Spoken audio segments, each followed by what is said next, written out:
नमस्कार मित्रांनो, तुम्हा सर्वांचं माझ्या YouTube चॅनलवर पुन्हा एकदा खूप खूप आणि मनापासून स्वागत आहे। आजच्या व्हिडिओमध्ये आपण बघूया 2026 पासून कर्मचाऱ्यांसाठी मोठे बदल, पगार, पीएफ, पेन्शन आणि CTC वर होणार थेट परिणाम।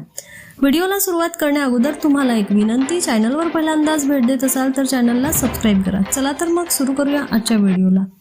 देशातील लाखो नोकरदार कर्मचाऱ्यांसाठी महत्त्वाची बातमी आहे। केंद्र सरकारने अधिसूचित केलेल्या 4 नवीन कामगार संहिताची अंमलबजावणी 2026 या आर्थिक वर्षापासून टप्प्याटप्प्याने सुरू होण्याची शक्यता आहे।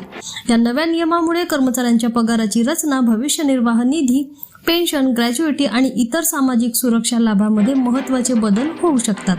नवीन व्यवस्थेनुसार वेतन संहिता, औद्योगिक संबंध संहिता, सामाजिक सुरक्षा संहिता आणि व्यावसायिक सुरक्षा, आरोग्य व कामाच्या परिस्थिती संहितेअंतर्गत कर्मचाऱ्यांच्या वेतनाची रचना अधिक स्पष्ट करण्यात आलेली आहे। त्यामुळे खासगी क्षेत्रातील कर्मचाऱ्यांवर या बदलांचा थेट परिणाम होण्याची शक्यता व्यक्त केली जात आहे।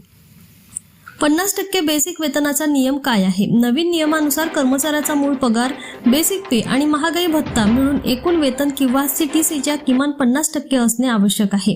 उर्वरित 50% मध्ये HRA, बोनस, कमिशन, ओव्हरटाईम, विशेष भत्ते आणि इतर सुविधा यांचा समावेश केला जाईल। जर भत्त्याची रक्कम निर्धारित मर्यादेपेक्षा जास्त असेल तर अतिरिक्त रक्कम मूळ वेतनात समाविष्ट केली जाऊ शकते। पीएफ आणि पेन्शनमध्ये होऊ शकते वाढ। मूळ वेतन वाढल्यास त्यावर आधारित पीएफ योगदान, ग्रॅज्युइटी आणि EPS पेन्शनसाठीची गणना देखील वाढू शकते। त्यामुळे निवृत्तीनंतर मिळणारे लाभ वाढण्याची शक्यता असली तरी कर्मचाऱ्यांच्या हातात येणारा मासिक पगार काही प्रमाणात कमी होऊ शकतो। सरकारने यापूर्वी स्पष्ट केले आहे की काही प्रकरणामध्ये ₹15,000 पर्यंतच्या मूळ वेतनावर पीएफ योगदान लागू राहू शकते, तर त्यापेक्षा अधिक योगदानाबाबत संबंधित नियम आणि पर्याय लागू होतील। कर दायित्वावरही परिणाम शक्य। कर तज्ञांच्या मते वेतन रचनेत बदल झाल्यास करपात्र पगार वाढू शकतो।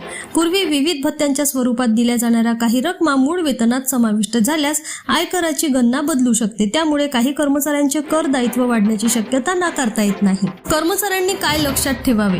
कामगार संहिताची अंमलबजावणी झाल्यानंतर प्रत्येक कंपनीला आपल्या वेतन रचनेत आवश्यक बदल करावे लागू शकतात। त्यामुळे कर्मचाऱ्यांनी आपल्या salary structure, PF contribution, CTC आणि टॅक्स प्लॅनिंग यांचा आढावा घेणे आवश्यक आहे। नवीन नियम लागू झाल्यानंतर पगाराच्या स्लिपमध्ये बदल दिसू शकतात।